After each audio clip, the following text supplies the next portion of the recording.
Barbie Forteza nagsalita na sa totoong estado ng relasyon nila ni Jack Roberto. Gulong-gulo na ang netizen sa status ng relasyon nina Barbie Forteza at Jack Roberto. Nag-viral nga ang hiwalayan nila noong January 2 nanograms i-post ng dalawa na kumpirmado ang kumakalat na balita na totoong hiwalay na sila. Di naman nila kinumpirma ang totoong dahilan kung bakit sila naghiwalay. Akala nga ng iba ay haantong na sa kasalan dahil 7 years ang tinagal ng kanilang pagsasama. Gulat naman ang mga netizen nang napabalita ang pagkakabutihan ng dalawa dahil marami ang nakapansin sa muling panunuyo umano ng aktor sa aktres, bagay na kinakiligan ng marami.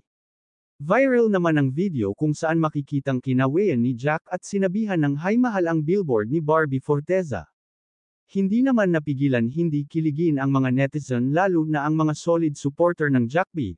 Dahil sa wakas ay nagkapatawaran na at handa na muling magmahal at mas pagtibayin ang kanilang pagsasama. Love is sweeter the second time around, yan ang pinatunayan nina Barbie Forteza at Jack Roberto sa takbo ng kanilang relasyon. Umaasa ang mga fans at malalapit na kaibigan ng dalawa na sana ay tuluyan ng magkaayos ang dalawa.